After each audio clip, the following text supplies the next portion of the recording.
In the grand tapestry of medieval history, women were often painted into the background, silent figures behind kings, knights, and priests. But if you look closer, you'll find that the heartbeat of the Middle Ages pulsed through their hands. They were the thinkers, the healers, the rulers, and the silent architects of society. Their names may not always appear in gilded manuscripts, but their influence shaped kingdoms, culture, and even the course of history itself. Let's begin with the women of the noble class, the noblewomen, whose marriages were more than personal unions. They were political strategies. When a noblewoman married, she didn't just bring a dowry, she brought alliances, land, and legitimacy. Queens and duchesses served as living treaties. Their hands, offered in marriage, could mean peace between rival factions or the expansion of empires. Take Eleanor of Aquitaine, one of the most remarkable women of the 12th century. She married not one, but two kings, first Louis VII of France, then Henry II of England. Through her, vast lands in France passed under English control, reshaping the map of medieval Europe. Yet Eleanor was no passive pawn. She defied expectations, leading armies in the Second Crusade and later supporting her sons in rebellion against their father. Historians often call her the grandmother of Europe, for her descendants ruled across the continent, a living testament to her political mastery. But not all power came from crowns or castles. Many women found influence in the spaces between through religion, healing, and intellect. Inside convent walls, women found something rare in the medieval world: education. The church restricted female roles. Yes, but ironically it was also where women could read, write, and even lead. Abbesses like Hildegard of Bingen became spiritual powerhouses, scientists, composers, and theologians whose writings influenced not just religion, but medicine and philosophy. Hildegard described visions of cosmic harmony and herbal healing. Modern scholars call her one of the first natural scientists, centuries ahead of her time. Her words were so revered that even popes sought her counsel. Beyond convents, there were the female healers and herbalists, women who kept the pulse of medieval medicine alive. There were midwives, wise women, and apothecaries, often passing down their knowledge through generations. In rural villages, they treated wounds, delivered babies, and brewed remedies from nature's pharmacy: mint for digestion, willow bark for pain, valerian for sleep. They were the true doctors of the people.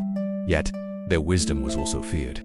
When times grew dark during plague or famine, suspicion turned them into scapegoats. Many of these women were accused of witchcraft, their healing hands branded as instruments of evil. Still, their legacy endured. Modern herbal medicine owes much to these forgotten practitioners.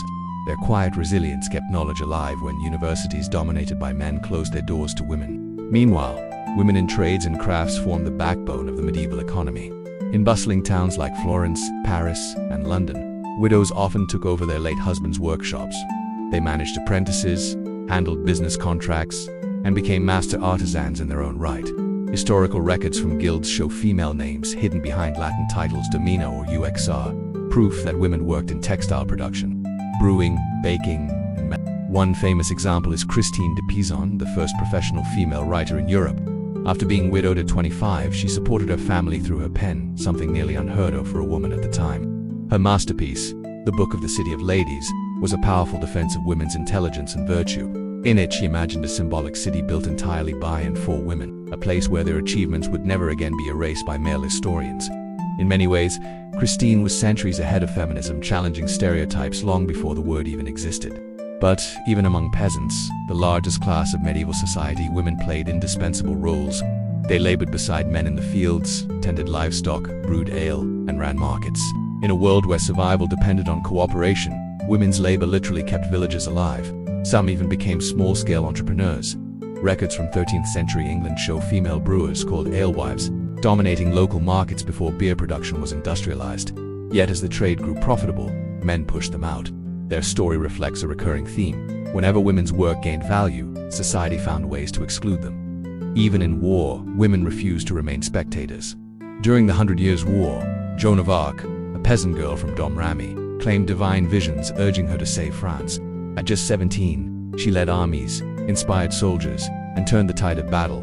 Her courage shattered every expectation of what a woman could do. Though she was later captured and executed, her name became legend, a symbol of faith and defiance. Centuries later, she was canonized as a saint, proof that history eventually bows to truth. So why have so many of these stories been forgotten? Partly because history, as it was written, reflected the pens of men, monks, scribes, and chroniclers who decided whose lives were worth recording. Women's achievements were often described as unusual or miraculous, rather than normal expressions of human potential. But when we peel back those layers, we find that medieval women were not anomalies, they were essential. They were queens who ruled with intellect, nuns who healed with knowledge, artisans who built cities, and farmers who fed nations. They taught us that power is not always about holding a sword or sitting on a throne. Sometimes it's in the quiet persistence of those who create, heal, and nurture against all odds. Their stories remind us that history is not just a chronicle of wars and kings, but of endurance, of voices that refuse to be silenced.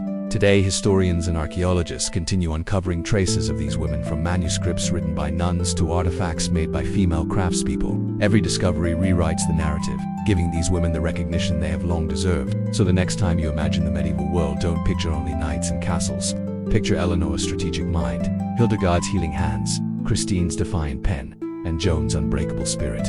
Together, they represent the true face of medieval womanhood, not as shadows behind men, but as architects of their own destinies. And perhaps, when we finally tell their stories in full, we're not just rewriting history, we're restoring its balance. If these stories moved you, remember, history is only complete when every voice is heard. Help bring these forgotten women back into the light. Subscribe, share this video, and leave a comment about the woman from history who inspires you the most. Together, we can make sure their stories are never buried again.